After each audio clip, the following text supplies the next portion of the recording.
Hello missy, welcome back to my channel. तो आज के लेक्चर पे हम बात करते हैं हमारे नेक्स्ट टॉपिक पे। ओके, तो देखो हमने स्टार्ट किया था 1H NMR स्पेक्ट्रोस्कोपी, जिसके हम लोग लेक्चर नंबर 5 पे पहुंचे हैं। तो आज के 5th लेक्चर पे हम बात कर लेते हैं हमारे नेक्स्ट टॉपिक पे, जो है स्पिन स्पिन कपलिंग। ओके, तो बहुत इजी कॉन्सेप्ट है, आपको मैं सारी चीजें क्लियर कराऊंगी, एग्जाम्पल की हेल्प से हम लोग चीजों को क्लियर करेंगे।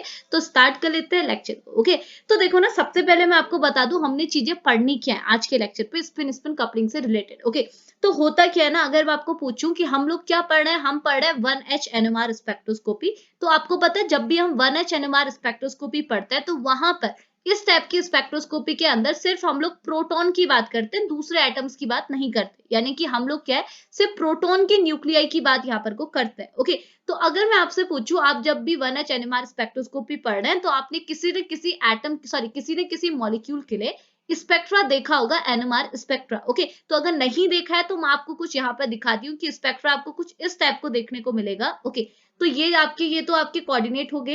इन कोऑर्डिनेट में अगर मैं स्पेक्ट्रा दिखाऊं तो स्पेक्ट्रा आपको कुछ पीक्स के फॉर्म में मिलता है, और ये पीक्स आपको क्या रिप्रेजेंट करती है, आपके प्रोटॉन्स को रिप्रेजेंट करती है। ओके, बट बात ये है ना कि ये जो प्रोटॉन है ना, वो एक सिंगल सिग्नल रिप्रेजेंट नहीं करता, मतलब एक सिंगल पीक रिप्रेजेंट नहीं करता। आपका ये जो प्रोटॉन है, आपका जो ये हाइड्रोजन है, इस हाइड्रोजन की जो न्यूक्लियाई है, ये कभी आपको एक सिंगलेट पीक में मिलेगी, कभी कभार आपको ये कुछ डबलेट के फॉर्म में मिलेगी, कभी कभार ये आपको ट्रिपलेट के फॉर्म में मिलेगी, कभी कभार ये आपको क्वाड्रेट के फॉर्म में मिलेगी। अब मैं ये हम लोग सोच सकते हैं कि आपका प्रोटॉन तो प्रोटॉन है। ओके, मतलब प्रोटॉन तो प्रोटॉन है, बट ये प्रोटॉन कभी कभार सिंगलेट पीक में आ जा रहा है, कभी कभार डबलेट शो कर रहा है, कभी ट्रिपलेट, कभी क्वाड्रेट। तो इसका रीजन क्या है? ओके, तो आज के लेक्चर पे हमने यही चीज देखनी है। पहली चीज ये कि ये जो हमारा जो ये पीक्स जनरेट होती है, ये पीक्स जनरेट होने का रीजन क्या है, कैसे आपको एनएमआर स्पेक्ट्रा में ये पीक्स मिलती हैं। दूसरी चीज, और ये पीक्स मिलती कहाँ से, इसको हम पता लगाएंगे स्पिन स्पिन कपलिंग के थ्रू।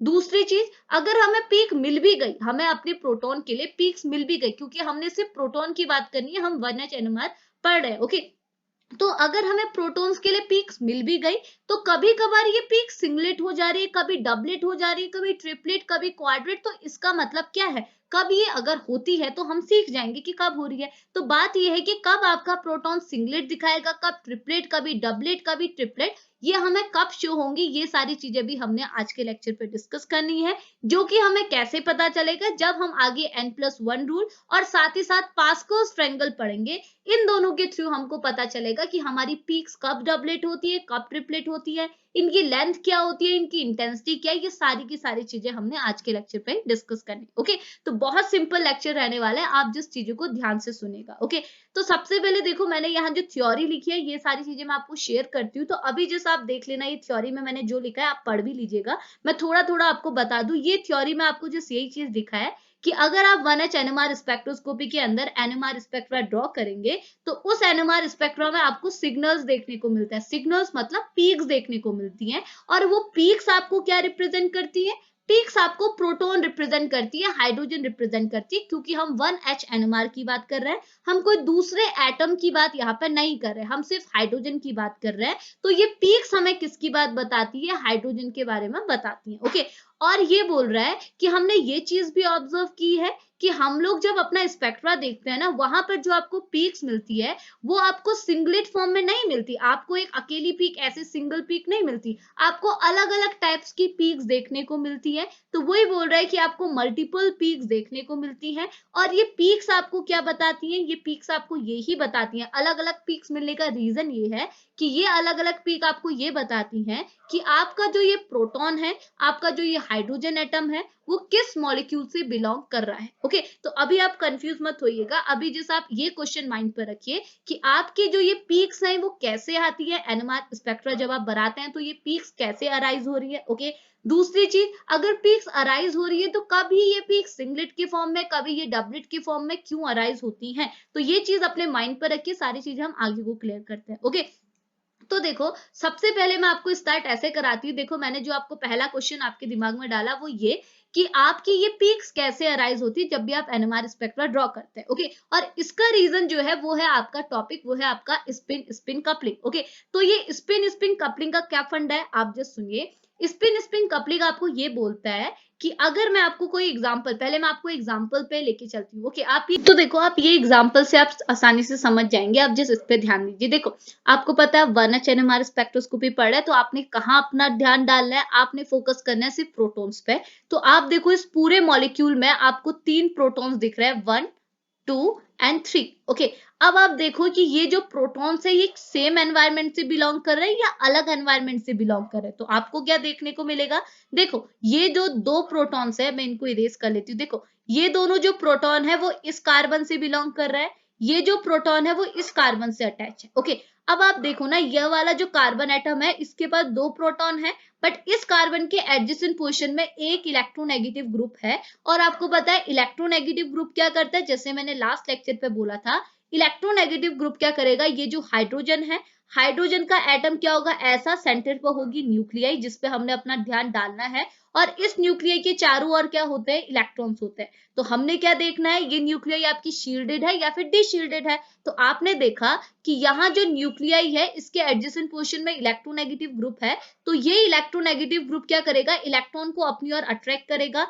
और यहाँ पर को इस न्यूक्लियाई को क्या करना चाहेगा, डीशील्ड करना चाहेगा। ओके, यानी कि ये दोनों प्रोटॉन क्या होंगे, थोड़े डीशील्ड हो जाएंगे, बिकॉज यहाँ पर को एक इलेक्ट्रोनेगेटिव ग्रुप प्रेजेंट है। ओके, लेकिन यहाँ पर देखो ये दोनों प्रोटॉन तो एक ही टाइप के एनवायरमेंट से, क्योंकि ये दोनों प्रोटॉन के एडजेसेंट पोजीशन पे है कार्बन, उसके एडजेसेंट पोजीशन पे है ब्रोमीन। ओके, लेकिन इस प्रोटॉन के एडजेसेंट पोजीशन में क्या है, कार्बन, लेकिन कार्बन के एडजेसेंट पोजीशन में क्या है, 2 ब्रोमीन। यानी कि आप साफ साफ देख सकते हैं ये दोनों प्रोटॉन तो सेम एनवायरमेंट से बिलोंग कर रहे हैं, ये अलग। और आप इस प्रोटॉन की अगर आप बात करेंगे, इस प्रोटॉन के एडजेसेंट पोजीशन में कार्बन तो है, लेकिन कार्बन के एडजेसेंट पोजीशन में 2 इलेक्ट्रोनेगेटिव ग्रुप प्रेजेंट है।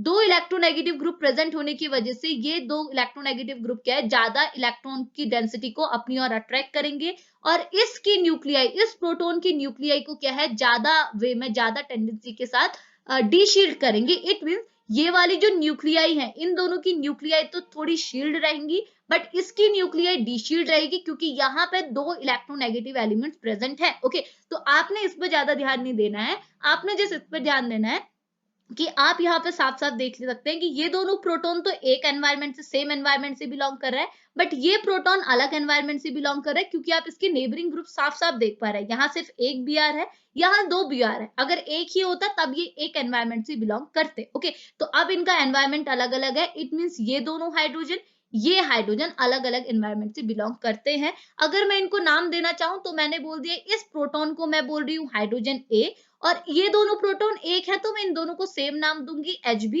और इसको भी मैंने बोल दिया Hb। इतनी चीज क्लियर आई। अब ये जो आपका स्पिन स्पिन कपलिंग है ना, स्पिन स्पिन कपलिंग बोल सकते हैं, स्पिन स्पिन स्प्लिटिंग बोल सकते हैं।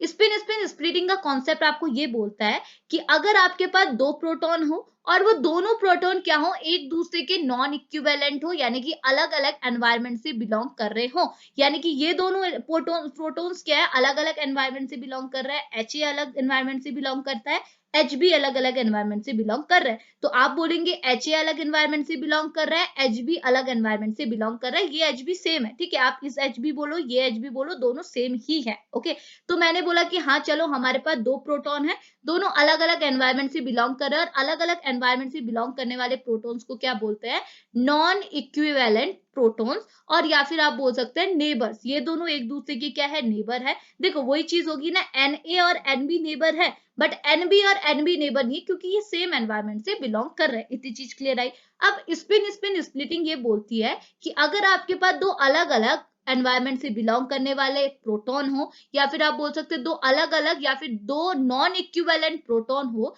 तो होता क्या है, ये जो प्रोटॉन्स हैं, इन प्रोटॉन के अंदर क्या होगी, न्यूक्लियाई होगी, एक टाइप की क्या होगी, एक्टिव न्यूक्लियाई होगी। आपको पता है हाइड्रोजन की न्यूक्लियाई क्या होती है, एक्टिव होती है, और एनएमआर स्पेक्ट्रा हम सिर्फ एक्टिव न्यूक्लियाई का ही करते हैं, यानी कि ये प्रोटॉन की और ये प्रोटॉन के अंदर क्या है, न्यूक्लियाई है। अब होता क्या है, अगर इस न्यूक्लियाई की जो स्पिन है, और आपकी पता है स्पिन तो होगी, और इस न्यूक्लियाई की जो स्पिन है, ये आपस में क्या है, मैग्नेटिकली अगर इंटरैक्ट कर जाए, तो इनके इंटरेक्शन की वजह से आपके जो ये न्यूक्लियाई हैं, ये स्प्लिट कर जाते हैं। स्प्लिट कर जाने की वजह से ये क्या है, स्पेक्ट्रा में पीक्स के फॉर्म में अपेयर होते हैं। इतनी चीज क्लियर है। तो ये पीक कहां से बनती है, पीक बनने का रीजन है spin spin splitting. Spin spin splitting कहां से होती है, स्पिन स्पिन स्प्लिटिंग होती है जब आपके पास नॉन इक्विवेलेंट प्रोटॉन हो, या फिर आप बोल सकते हैं अलग अलग एनवायरमेंट से बिलोंग करने वाले प्रोटॉन हो, या फिर आप ऐसा भी बोल सकते हैं अगर आपके पास नेबरिंग प्रोटॉन्स हो। तो ये नेबरिंग प्रोटॉन के अंदर ऑब्वियस सी बात है न्यूक्लियाई होगी जो कि एक्टिव होगी, क्योंकि हाइड्रोजन की न्यूक्लियाई एक्टिव है और एनएमआर स्पेक्ट्रम में सिर्फ हम लोग एक्टिव न्यूक्लियाई की बात करते हैं। तो ये न्यूक्लियाई की अपनी स्पिन्स भी होंगी। अगर इन दोनों की स्पिन क्या है, आपस में मैग्नेटिकली इंटरैक्ट करे, तो इनके इंटरेक्शन की वजह से आपकी जो न्यूक्लियाई है वो स्प्लिट कर जाती है, टूट जाती है, और आपके स्पेक्ट्रा में पीक्स के फॉर्म में अपेयर होती है। इसी स्प्लिटिंग को आप बोलते हैं स्पिन स्पिन स्प्लिटिंग। ओके, अब आप देख लीजिएगा, आप अगर आप इसका स्पेक्ट्रा देखेंगे इस कॉम्प्लेक्स के लिए, अभी मैं दिखाऊंगी, आप सिर्फ HA का पीक देखेंगे, HB का पीक देखेंगे, HB के लिए 2 पीक नहीं देखेंगे। क्यों? क्योंकि ये दोनों जो HB है ये सेम एनवायरमेंट से बिलोंग कर रही है, इन दोनों की न्यूक्लियाई एक ही जैसी है, तो आपको 2 पीक देखने को नहीं मिलेंगी। आपको HA के लिए पीक मिलेगी, HB के लिए मिलेगी, HB के लिए 2 पीक्स नहीं मिलेंगी। क्यों? क्योंकि दोनों एक ही टाइप की न्यूक्लियाई है। अगर HC होता तो एक और पीक देखने को मिलती। समझ में आया? तो देखो, हमको अगर मैं आपको इसका स्पेक्ट्रा दिखाऊं तो आपको कुछ इस टाइप का स्पेक्ट्रा मिलेगा। अब आप देख लीजिए, ये वाला जो कोऑर्डिनेट है आपको पता है, ये कोऑर्डिनेट आपको क्या बताता है, केमिकल शिफ्ट की वैल्यू बताता है इन ppm, और ये वाला जो कोऑर्डिनेट है ये आपको बताता है इंटेंसिटी और हाइट ऑफ पीक। ओके, उस पर भी हम आगे बात करेंगे। अभी आप देखो, आपने इस कंपाउंड के लिए, इस मॉलिक्यूल के लिए 2 पीक देखने को मिलेगी, एक इसके लिए पीक, एक इस प्रोटॉन के लिए पीक। 3 पीक नहीं आएंगे। क्यों? क्योंकि ये दोनों जो प्रोटॉन है, आप देखो, आप ऐसा मत सोचिएगा कि 3 प्रोटॉन है आपके सिस्टम में, आपके मॉलिक्यूल में 3 प्रोटॉन है तो 3 पीक आनी चाहिए। नहीं, 2 पीक आएंगे। क्यों? एक पीक इसकी, एक पीक इन दोनों के कॉम्बिनेशन से, क्योंकि ये दोनों सेम एनवायरमेंट से बिलोंग कर रहे हैं। तो आप क्या करेंगे, आपने क्या किया, HA की पीक यहाँ पे दिखाई कुछ ऐसे, और HB की पीक आपने यहाँ पे दिखाई कुछ ऐसे। ओके, अब आपके माइंड पे एक चीज तो पता चल गई कि पीक क्यों अराइज होती है। अराइज होने का रीजन है स्पिन स्पिन कपलिंग। ओके, अब मैं आपको बताती हूँ।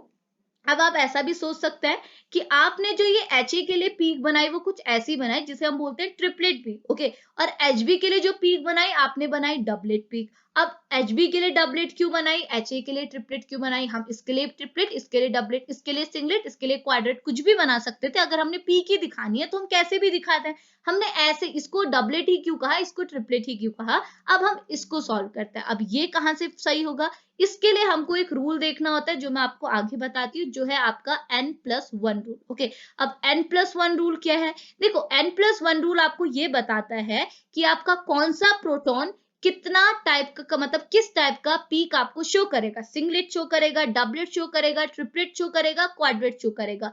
किसके बेसिस पे? आपके नेबरिंग प्रोटॉन के बेसिस पे। ओके, अभी आप कंफ्यूज मत होइएगा, मैं समझाती हूँ। देखो, एक्चुअल में मैं आपको बताऊं, ये n+1 का रूल नहीं था। एक्चुअल में जो फॉर्मूला था वो था आपका 2ni+1। ओके, अगर मैं यहाँ पर को 2ni+1 लिखूं तो आपको पता है यहाँ पर i की वैल्यू क्या होती है, i इज इक्वल टू होता है आपका स्पिन क्वांटम नंबर, जो मैं आपको ऑलरेडी बता चुकी हूँ, निकाला था हमने। और आपको पता है हम लोग 1H NMR स्पेक्ट्रोस्कोपी पढ़ रहे हैं, तो हम यहाँ पर को स्पिन क्वांटम नंबर यानी कि i की वैल्यू किसके लिए निकालेंगे, हाइड्रोजन के लिए। तो 1H के लिए i की वैल्यू क्या होती है, आपको पता है हाफ होती है। तो हम लोग यहाँ पर अगर i की प्लेस पर हाफ रख दें तो क्या होगा, 2n, i की वैल्यू मैंने रख दी हाफ +1, तो देखो क्या हो गया, बन गया आपका फॉर्मूला n+1।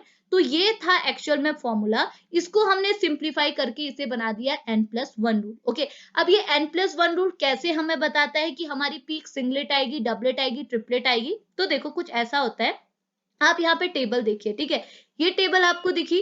इस टेबल में देखो यहाँ पर मैंने लिखा है n। अब यहाँ पे जो ये n+1 रूल है, यहाँ पर पहले देखो ये n आपको क्या रिप्रेजेंट करता है। ओके, ये n आपको रिप्रेजेंट करता है कि आपके नेबर में जिस प्रोटोन के लिए आप पीक निकाल रहे हैं ना, उस प्रोटोन के नेबर में कितने प्रोटॉन्स प्रेजेंट है। इतनी चीज क्लियर आई, और 1 तो आपका 1 हो गया। ओके, अब देखो वही चीज लिखा है कि जो ये n है, n रिप्रेजेंट कर रहा है नंबर ऑफ नेबरिंग प्रोटॉन, और यहाँ पर को जो आप इसका फॉर्मूला लगा के, n+1 का फॉर्मूला लगा के जो वैल्यू आपको मिलेगी उतनी ही पीक आपका प्रोटॉन शो करेगा। ओके, तो कंफ्यूज मत होइए, पहले मैं आपको प्रॉपर दिखाती हूँ कैसे हुआ। आप देखो मैं इसको थोड़ा इरेज कर लेती हूँ, ठीक है। तो देखो आपको पता है पीक का फॉर्मूला हमने क्या देखा, n+1 देखा, ओके। अगर मैं बोलूं कि मुझे इस HA के लिए पीक देखनी है, ओके, ये पीक तो शो करी, हमने देखा पीक कैसे शो करी। अब मैं चाहती हूँ कि ये कितनी पीक करे, सिंगलेट करे, डबलेट करे, ट्रिपलेट करे, कितने करे, तो मुझे कैसे पता चलेगा, मुझे फॉर्मूला लगाना है n+1 का, ओके। तो n+1 में मैंने क्या बोला है, n क्या रिप्रेजेंट करता है, नंबर ऑफ नेबरिंग प्रोटॉन। तो बताइए HA के नेबर में कितने प्रोटॉन है, एक ये है, एक ये है, दो HB टाइप है ना। तो आप बोलेंगे HA के नेबर में n कितना है, 2 है, +1 मतलब +1 कर दिया, ओवरऑल कितना हुआ, 3। यानी कि जो आपका HA के लिए जो पीक आएगी वो ट्रिपलेट आएगी। और आप देखो हमने ट्रिपलेट ही तो बनाई है, HA के लिए पीक क्या आई, ट्रिपलेट आई, समझ में आया। सिमिलरली अगर मैं HB के लिए निकालू तो HB के लिए फॉर्मूला अगेन रख दिया मैंने n+1। आपको पता है n की वैल्यू क्या होती है, n की वैल्यू होती है नंबर ऑफ नेबरिंग प्रोटॉन। अब HB के नेबर में ये HB तो नहीं होगा, HB के नेबर में क्या होगा, HA। तो HA कितने हैं, सिर्फ एक HA है आपके पास। तो आपने क्या किया, 1+1, यानी कि n की वैल्यू 1, 1+1 इज इक्वल टू 2। यानी कि HB के लिए जो पीक आएगी वो क्या आएगी, 2 वाली, 2 मतलब डबलेट। तो आप देखो आपने HB के लिए सिर्फ डबलेट किया, इतनी चीज समझ में आई। अब आपको पता चला कि आपने सिर्फ HA के लिए ट्रिपलेट क्यों किया, HB के लिए डबलेट क्यों किया। तो बस आपने n+1 रूल लगाना है, सारी चीजें खुद ब खुद क्लियर हो जाएंगी, समझ में आया। अब देखो वही बोल रहा है कि अगर आपके कोई प्रोटॉन के नेबर में जीरो प्रोटॉन्स हैं, नेबर में प्रोटॉन कितने, 0 हैं, तो n+1 का फॉर्मूला लगा के आपको पता चलेगा, n मतलब यहाँ पर हो गया 0+1 इज इक्वल टू 1, तो 1 मतलब हो गया सिंगलेट। सिमिलरली अगर एक प्रोटॉन है तो डबलेट, 3 प्रोटॉन है तो ट्रिपलेट, मतलब सॉरी ये 2 होंगे तो 3 हो जाएंगे, ठीक है। तो फिर यहाँ 3 है तो यहाँ क्वाड्रेट, यहाँ 4 है तो यहाँ क्वांटिट, और यहाँ है तो 6। ये तो समझ गए ना। अब एक एक करके क्या, मैं थक गया हूँ बहुत ज्यादा, ठीक है। तो ये चीज समझ में आए, इतना हमने कर लिया, ठीक है। अब आप कोई भी, अभी मैं आपको एग्जांपल कराऊंगी तो आपको और समझ पाएगा, आप ये टेबल समझ के, ठीक है। अब आपको मैं एक और चीज पूछूं, आपको मैं पूछती ये हूँ कि मैंने तो ट्रिपलेट की जो पीक बनाई ना वो कुछ ऐसी बनाई, और आप देखेंगे पीक आपको कुछ ऐसी ही मिलेगी। अब मैं ये सोच रही हूँ कि ये तो ट्रिपलेट है, ओके, ट्रिपलेट है मतलब मुझे 3 पीक दिखानी है, मेरी मर्जी मैं ऐसे दिखाऊं, 1 2 3 ऐसे भी दिखा सकती हूँ। मेरी मर्जी मैं 1 ऐसा कर दूं, 2 ऐसा कर दूं, 3 ऐसा कर दूं। मेरी मर्जी मैं 1 को छोटा कर दिया, 3 को इससे भी छोटा, तो मतलब 2 को उससे भी छोटा, 3 को और लंबा। समझ में आ रहा, मतलब मैं आपको ये बताना चाह रही हूँ कि मैंने फर्स्ट वाली जो पीक है 1 को छोटा, 2 को उसको लंबा, 3 को छोटा क्यों किया, मेरी मर्जी होती मैं 1 को लंबा कर देती, 2 को छोटा कर देती, 3 को और लंबा कर देती थी, मेरी मर्जी। तो ये यहाँ पर मर्जी नहीं चलती, यहाँ पर को हमने प्रॉपरली पीक बनानी होती है। अगर ट्रिपलेट बोला गया है तो एक पीक आपकी छोटी, दूसरी लंबी, देन अगेन छोटी आती है। अब इसका रीजन क्या है, ये पीक मैंने ऐसे क्यों लगाई। और जैसे डबलेट है, डबलेट में मैंने ऐसे किया ना, अगर मेरी मर्जी होती तो मैं एक छोटा बनाती एक बड़ा बनाती, अगर मेरी मर्जी होती दोनों छोटे छोटे से बना देती हूँ। अब यहाँ पर को क्या रीजन है, इसको हमें पता चलता है, इसे हम बोलते हैं इंटेंसिटी। मतलब हमारी जो पीक है वो कितनी इंटेंस होगी, ये हमें कैसे पता चलता है, पास्कल ट्रायंगल का यूज करके। पास्कल ट्रायंगल हमें क्या बताता है, ये हमें बताता है कि जो हमारी पीक है उसकी हाइट कैसी होनी चाहिए। हमारी अपनी मर्जी नहीं चलेगी कि हमने किसी पीक को लंबा किसी को छोटा बना दिया, हमारी मर्जी नहीं चलने वाली, यहाँ पर चलेगी पास्कल ट्रायंगल की मर्जी। यानी कि पास्कल ट्रायंगल हमें बताएगा कि कौन सी पीक की हाइट हमारी बड़ी होनी चाहिए, कौन सी छोटी होनी चाहिए, या फिर हमारी पीक्स के हम बोल सकते हैं इंटेंसिटी कैसी है, कौन सी पीक हमारी कैसे रिप्रेजेंट की जाती है, ये हमें कैसे पता चलता है, पास्कल्स ट्रायंगल के थ्रू। जितनी थ्योरीज हैं आप पढ़ सकते हैं, मैंने जितना भी लिखा हुआ है आप यहाँ पर को आपके नोट्स पर्पस में काम आएगी, मैं जस्ट आपको चीजें समझा रही हूँ, ओके। अब ये क्या बताता है, तो देखो ये बोल रहा है पास्कल ट्रायंगल क्या होता है। पास्कल ट्रायंगल ये होता है ना, जैसे आपको पता चला कि आपके पास नेबरिंग प्रोटॉन, आप जिस प्रोटॉन के लिए पीक निकालना चाह रहे हैं उसके नेबर में 0 प्रोटॉन है, तो आपको पता चलेगा कि इस प्रोटॉन के लिए पीक क्या आएगी, सिंगलेट आएगी, ओके। और अगर आपकी पीक सिंगलेट है तो आपकी पीक का रेशियो क्या होगा, 1 होगा। अकेला है तो 1 रेशियो क्या, पहले मैं आपको देखो ये नहीं बताती हूँ, पहले मैं आपको बताती हूँ कि ट्रायंगल आपको बोलता क्या है। ट्रायंगल आपको बताता है कि आपके पीक की रेशियो कैसे होगी। अभी ट्रायंगल बनता कैसे वो भी दिखाऊंगी। ये बोल रहा है अगर पीक सिंगलेट है ना, तो आप देखो सिंगलेट के आगे क्या लिखा है, 1, ये तो आप समझ गए ना, सिंगलेट कब आएगा डबलेट कब आएगा, अभी इसको नहीं बताती वरना और घिचर पिचर होगा। आप जिस देखो आपको पता चल गया आपकी पीक सिंगलेट आ रही है, तो सिंगलेट का रेशियो है 1, यानी कि आपकी पीक तो ऐसी आने वाली है। अगर मैं आपको डबलेट छोड़ो, डबलेट का देखो, डबलेट की रेशियो क्या है, डबलेट का रेशियो बोल रहा है, पीक रेशियो जो है वो है 1:1। ये आपका रेशियो, मैंने रेशियो लगाया नहीं ताकि कंफ्यूज ना हो करके, अभी बाद में लगाने के लिए छोड़ा है। तो देखो ये है 1:1, 1:1 मतलब आपकी डबलेट है, मतलब 2 पीक आनी चाहिए, और दोनों पीक का रेशियो क्या है 1:1, यानी कि अगर एक पीक इतनी है तो दूसरी को भी इतना ही जाना है। ऐसा नहीं कि एक पीक लंबी होगी एक पीक छोटी होगी, समझ में आया।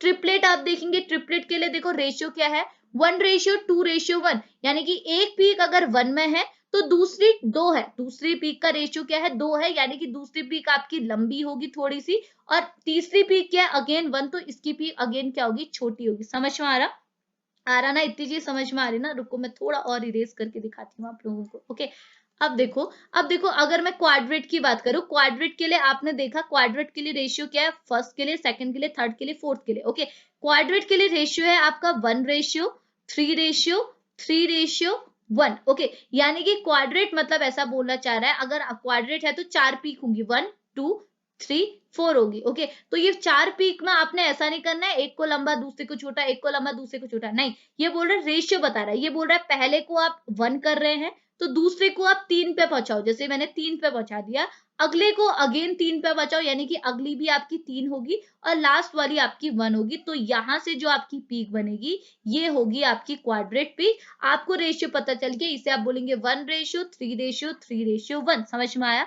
तो ये कहां से पता चलता है, ये पता चलता है पास्कल्स ट्रायंगल से। पास्कल ट्रायंगल आपको ये बताता है कि आपने जो पीक निकाली उसका एरिया कितना होगा, रेशियो कितना होगा, किसी को भी बड़ा किसी को भी छोटा नहीं करना, कौन सी पीक बड़ी होगी कौन सी छोटी होगी वो कौन बताएगा, पास्कल ट्रायंगल। ओके, अब मैं बताती हूँ ये पास्कल ट्रायंगल पहले बना कैसे, ठीक है, आपको बस इतना ध्यान पर रखना है। देखो पास्कल ट्रायंगल बना लेंगे ना तो आप पीक का साइज वगैरह देख लेंगे, एरिया वगैरह निकाल देंगे, मैं इनको इरेज कर देती हूँ पहले, ठीक है।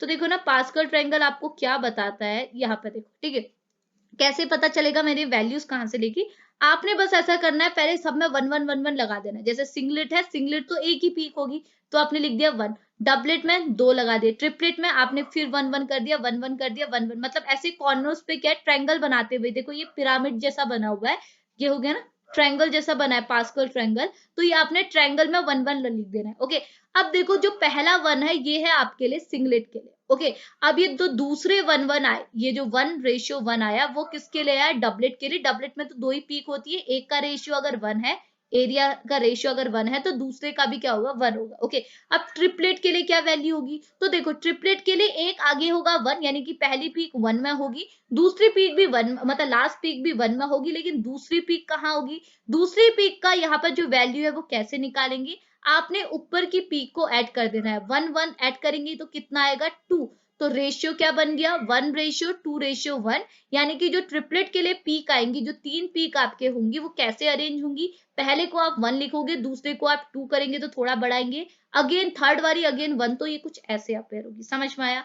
क्वाड्रेट के लिए, क्वाड्रेट में मतलब आपके पास 4 पीक है, अभी 4 पीक को आप अरेंज कैसे करेंगे, तो ये बोल रहा है पहली वाली तो 1 में होगी, पहले को आपने 1 किया, दूसरी वाली को क्या करेंगे, आपने इन दोनों को ऐड कर देना है, ये दोनों ऐड करेंगे तो क्या होगा 2 + 1 क्या हो गया 3, यानी कि 1:3 हो गया। अगला फिर आप अगेन इसको ऐड करो, पहले आपने इन दोनों को ऐड किया, अब आप इन दोनों को ऐड करेंगे, 3 + 1 कितना हो गया, अगेन सॉरी 2 + 1 कितना हो गया, अगेन हो गया 3, तो ये देखो क्या आया 3, देन आ गया 1। इसका मतलब क्या हुआ, आपका जो पहला पीक है वो आपका रेशियो उसका होगा 1, दूसरे पीक का रेशियो होगा 3, तीसरे पीक का रेशियो होगा 3, और लास्ट पीक का, चौथे पीक का रेशियो होगा 4। समझ में आया। अगला, अब आप अगली वैल्यू कैसे निकालेंगे, अगली वैल्यू आपने क्या करना है, 1 आपका लास्ट पहले पे भी है, अगले पे भी, नीचे भी लास्ट है। ओके, तो अब आप करो इन दोनों को ऐड, 3 + 1 कितना होता है 4। ओके, अब इन दोनों को ऐड, 3 + 3 कितना होता है, 3 + 3 हो गया 6। ओके, अब इन दोनों को ऐड, 3 + 1 कितना होता है 4, और ये हो गया आपका 1। तो देखो आपको कितनी पीक मिली, 1 2 3 4 5, और ये किसके लिए है 5 के लिए, यानी कि क्वांटेट, क्वांटेट होगा, यानी कि 5 पीक होगी। तो पहली पीक का रेशियो क्या होगा 1 होगा, 1:4:6:4:1। ओके, यानी कि पीक्स आपके कुछ ऐसे अरेंज होंगे। समझ में आ रहा, कंफ्यूज तो नहीं कर रही ना आप, जस्ट ये मैंने आपको बता तो दिया ना पीक कैसे अरेंज होंगी, अब मैं बता रही हूँ टेबल कैसे बन रही है। ओके, अब लास्ट है 6 का, ये कैसे करेंगे, आपने वही किया है, पहले और लास्ट पे 1 1 कर दिया है। अब आप क्या करेंगे, 4 + 1 कितना हुआ 5, फिर क्या करेंगे 4 + 6 कितना हुआ 6 7 8 9 10, 6 + 4 कितना हुआ अगेन 10, 4 + 1 कितना हुआ 5, और लास्ट में हो गया 1। तो ये आपकी रेशियो निकल गई। इन्हीं रेशियो के अकॉर्डिंग आप अपनी पीक्स को ऐसे ऐसे अरेंज करते हैं। ओके, आपकी मर्जी नहीं चलेगी कि किसी को लंबा किसी को छोटा कर दिया, मर्जी किसकी चलेगी, पास्कल ट्रायंगल में जो ये रेशियो है इसी रेशियो के अकॉर्डिंग आपने करना है। अगर 1:1 बोला है तो एक पीक की हाइट जितनी है दूसरे की भी इतनी, अगर 1:2 बोला है तो अगर एक की छोटी है तो दूसरे की क्या होगी, उसकी डबल। इतनी चीज क्लियर है। तो ये कैसे पता चलेगा, ये पता चलेगा पास्कल ट्रायंगल, और इसकी थ्योरी मैंने यहाँ पे लिखी है जो मैंने आपको एक्सप्लेन किया। इतनी चीज क्लियर है। अब ये तीन चीज जो हमारे माइंड पे क्वेश्चन राइज हुए थे कि पीक कहाँ से आई, आई तो कौन सी डबलेट होगी कौन सी सिंगलेट होगी, और सिंगलेट डबलेट का पता चल गया तो इनकी लेंथ कब ज्यादा होगी, कब हम किसी पीक को बड़ा कर रहे हैं कब किसी पीक को छोटा कर रहे हैं, वो सारी चीजें हमने आज के लेक्चर पे देख ली। ओके, अब हम लास्टली एक एग्जांपल चेक कर लेते हैं। ठीक है, ये एग्जांपल के लिए हम चेक करते हैं कि यहाँ पे जो प्रोटॉन्स है इनके लिए पीक्स कैसे आएगी। ओके, तो सबसे पहले हमने क्या चेक करना है, सबसे पहले हमने चेक करना है कि आपके पास टोटल नंबर के प्रोटॉन्स कितने हैं, उन प्रोटॉन्स में से कौन सेम एनवायरमेंट से बिलोंग कर रहा है, कौन डिफरेंट एनवायरमेंट से बिलोंग कर रहा है। ओके, तो आपने देखा, देखो अगर इस मॉलिक्यूल की मैं बात करूं तो इस मॉलिक्यूल में टोटल नंबर ऑफ प्रोटॉन्स कितने हैं, दो इसके, यानी कि टोटल है आपके पास, टोटल एच अगर की मैं बात करूं तो वो है आपके 2 2 4 4 5 6, यानी कि 6 प्रोटॉन आपके पास प्रेजेंट है। ओके, उन 6 प्रोटॉन में से कितने आपके सेम टाइप के, कितने डिफरेंट टाइप के हैं, तो आपको साफ साफ दिख रहा है। अगर आप इस प्रोटॉन की बात करें, ये प्रोटॉन की एडजेसेंट पोजीशन में क्या है, CH2 ग्रुप, और इसकी एडजेसेंट पोजीशन में है ऑक्सीजन। ओके, और अगर आप इस प्रोटॉन की बात करेंगे, इस प्रोटॉन्स के एडजेसेंट पोजीशन में भी है CH2 और दूसरी पोजीशन में ऑक्सीजन, यानी कि इन दोनों के लिए एनवायरमेंट सेम है। ओके, लेकिन इस प्रोटॉन की अगर मैं बात करूं, इस प्रोटॉन की एक साइड है CH2 लेकिन दूसरी साइड ऑक्सीजन होने की बजाय क्या है, CH2। इट मींस ये दोनों का एनवायरमेंट तो सेम है, क्योंकि इन दोनों प्रोटॉन्स के लिए, यानी कि यहाँ के जो प्रोटॉन्स है, देखो यहाँ के लिए जो दो प्रोटॉन्स है, यहाँ के लिए जो दो प्रोटॉन्स है, उन दोनों के एडजेसेंट पोजीशन में ऑक्सीजन है और दूसरी साइड CH2 है। इट मींस ये चार प्रोटॉन, ये वाले, ये चार प्रोटॉन एक टाइप की है और ये दो प्रोटॉन आपकी एक टाइप के हैं। इतनी चीज क्लियर आई। अब मैं इस प्रोटॉन को टर्म दे देती हूँ Ha और इस प्रोटॉन को टर्म दे देती हूँ Hb। इतनी चीज क्लियर आई। अभी जस्ट आपने इतना, सॉरी इसको Hb क्यों, ये तो होगा मेरा Ha, क्योंकि ये दोनों तो सेम टाइप के हैं, ये हो गया मेरा Hb। ओके, अब मैंने निकालनी है पीक्स। ओके, तो हमने क्या करना है, अब आपने समझ गए। ठीक है, अब हमने निकालनी है पीक्स। कैसे निकालेंगे, अगर मैं Ha के लिए पीक निकालना चाहूं तो Ha के लिए पीक क्या आएगी, Ha के लिए पीक के लिए फॉर्मूला था n+1 और n था number of neighbouring protons. Okay, तो Ha के नेबर में कितने प्रोटॉन है, सिर्फ दो प्रोटॉन है, यानी कि Hb इसका नेबर है, नेबर में दो प्रोटॉन्स है, तो 2+1 इज इक्वल टू क्या हुआ 3, यानी कि Ha जो है आपका, ये Ha ये क्या करेगा, आपके 3 पीक वाला स्ट्रक्चर शो करा रहा है, यानी कि ये ट्रिपलेट शो कराएगा। और आपको पता है ट्रिपलेट के लिए रेशियो क्या होता है, 1:3:1।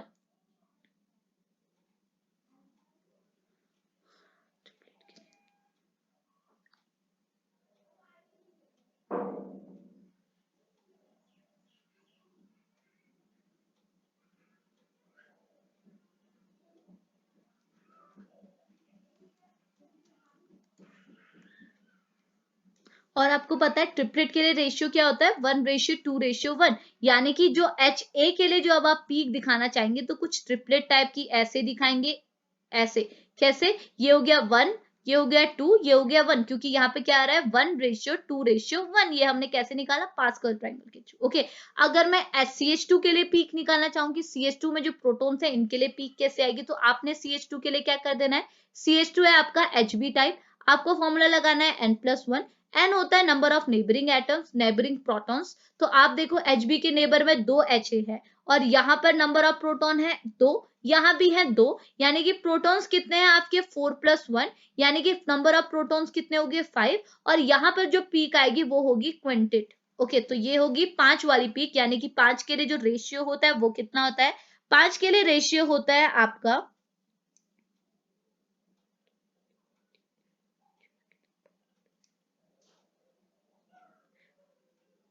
5 के लिए रेशियो होता है आपका 1:4:6:4:1, यही होता है ना, 1:4:6:4:1। 1:4:6:4:1, तो ये क्या हो गया आपका क्वांटिट। तो आपको पता चल गया कि आपकी कौन से फोटोन्स कौन सी पीक देंगे। तो बस हमने यही निकालना था, हमको पता चल गया कि कौन से फोटोन्स कौन सी पीक देंगे। ये हमें कैसे पता चला, आज के लेक्चर के थ्रू पता चला। इतनी चीज क्लियर है। तो होप लेक्चर आपके लिए हेल्पफुल रहे, और आपको ये भी तो पता चल गया ना कौन से शील्डेड रीजन में, कौन से डीशील्डेड रीजन में। ये भी मैं आपको बता दूं, देखो आप यहाँ पर कोई स्पेक्ट्रा बनाएंगे तो यहाँ पर आप क्या करते हैं, यहाँ पर अपना टीएमएस रहते हैं। ओके, ये 0 पे, ये आपका 0 होता है, ये 1 होता है, ये 2 होता है, ये 3 होता है, 4 हो गया, ये 5 हो गया, ये 6, ये 7, ये 8, ये हो गया 9। ओके, ये आपका कौन सा जोन होता है, डी शील्डेड जोन होता है। ओके, और ये कौन सा जोन होता है, शील्डेड होता है। यानी कि आपके जो प्रोटॉन शील्डेड है वो इस रीजन में अपनी पीक दिखाएंगे, और जो डी शील्डेड है वो इस रीजन में दिखाएंगे। तो अब आपको कैसे पता चलेगा आपके प्रोटॉन शील्डेड है या डी शील्डेड है। तो देखो मैं इरेज कर लेती हूँ थोड़ा सा, आपको अभी आसानी से दिखाती हूँ। हमने पढ़ा भी था लास्ट लेक्चर पे, वैसे आपको पता होगा। तो देखो कैसे पता चलेगा, हमने देखना है, देखो ये वाले जो प्रोटॉन्स है, ये वाले, ठीक है, जिसे हम HA कह रहे हैं, ये आपकी शील्डेड है या डीशील्डेड है। देखो इस प्रोटॉन के एडजेसेंट पोजीशन में ऑक्सीजन है, और आपको पता है ऑक्सीजन एक टाइप का इलेक्ट्रोनेगेटिव एलिमेंट है, -I इफेक्ट को शो करता है। मींस ये क्या है, इलेक्ट्रॉन को अपनी ओर अट्रैक्ट करता है। ओके, तो होगा क्या, यहाँ पे जो प्रोटॉन्स है, प्रोटॉन्स के बाहर जो न्यूक्लियाई है, प्रोटॉन्स के अंदर जो न्यूक्लियाई है, न्यूक्लियाई के चारों ओर जो इलेक्ट्रॉन है, ये इलेक्ट्रॉन किसकी ओर चले गए, ऑक्सीजन की ओर चले गए। इट मींस आपकी जो न्यूक्लियाई है, इसके चारों ओर इलेक्ट्रॉन का कंसंट्रेशन कम हो गया, और आपकी न्यूक्लियाई क्या होगी, डी शील्डेड होगी। आपकी न्यूक्लियाई क्या होगी, डी शील्डेड है। इट मींस यहाँ पे ये दोनों पोर्शन में क्या हुई, डी शील्डिंग हुई। क्यों, क्योंकि इनके एडजेसेंट पोजीशन में ऑक्सीजन प्रेजेंट है। तो ऑक्सीजन क्या करेगा, इलेक्ट्रॉन को अपनी ओर अब्सॉर्ब कर लेगा। अगर अपनी ओर इलेक्ट्रॉन को अट्रैक्ट कर रहा है तो यहाँ इलेक्ट्रॉन का कंसंट्रेशन कम हुआ, और न्यूक्लियाई हुई डी शील्ड। और मैंने आपको सारी चीजें बताई थी, अगर न्यूक्लियाई डी शील्ड है तो मैग्नेटिक फील्ड जब आता है, ये इसे बहुत लंबे लेवल पे, बहुत ज्यादा लेवल पे स्प्लिट कर देता है। तो यहाँ पे जो रेजोनेंस के लिए एनर्जी चाहिए, डेल्टा जो चाहिए हमें रेजोनेटिंग फ्रीक्वेंसी, वो बहुत ज्यादा चाहिए। ओके, तो इसका मतलब ये दोनों जो प्रोटॉन है वो आपकी डी शील्डेड है। तो ये दोनों प्रोटॉन क्या कर रहे थे, ट्रिपलेट शो करा रहे थे ना। तो ये दोनों प्रोटॉन जो आपको ट्रिपलेट स्पेक्ट्रा यहाँ पर शो कराएंगे, वो कौन से रीजन में कराएंगे, डी शील्डेड रीजन, यानी कि इस रीजन में यहाँ पर को ट्रिपलेट स्पेक्ट्रा आपको देखने को मिलेगा। ओके, और ये वाला जो प्रोटॉन है, यहाँ पे जो दो प्रोटॉन है, वो शील्डेड है या डी शील्डेड है। ऑब्वियस सी बात है शील्डेड है, क्योंकि इनके पोजीशन में, इनके एडजेसेंट पोजीशन में कोई भी इलेक्ट्रोनेगेटिव ग्रुप प्रेजेंट नहीं है। तो यहाँ पे जो न्यूक्लियाई है वो शील्डेड है। तो ये न्यूक्लियाई जो क्वांटिट यहाँ पर को स्पेक्ट्रा शो करा रही थी, 1 2 ऐसे 5 वाला स्पेक्ट्रा जो शो करा रही थी, कैसे बनेगा, देखो पहला आपका यहाँ हुआ, चौथा आपका थोड़ा ऊपर, छठा आपका सबसे ऊपर, फिर कुछ इस टाइप का स्पेक्ट्रा यहाँ पर को बनेगा। ये कुछ इस टाइप का स्पेक्ट्रा यहाँ पर बनेगा। ये स्पेक्ट्रा कौन से रीजन में होगा, शील्डेड रीजन, यानी कि ये यहाँ रीजन पे आपका स्पेक्ट्रा बनेगा। इतनी चीज क्लियर है। तो यही चीज तो हमने पढ़नी थी, ये इतना ही लेक्चर, ठीक है। तो होप आपके लिए लेक्चर हेल्पफुल रहे, चीजें आपको समझ में आई हो जितनी मैंने एक्सप्लेन की हुई। तो कोई अगर प्रॉब्लम होगी तो पूछ लीजिएगा। अभी हम लेक्चर को फिनिश करते हैं, मिलेंगे नेक्स्ट लेक्चर में, तब तक के लिए बाय बाय।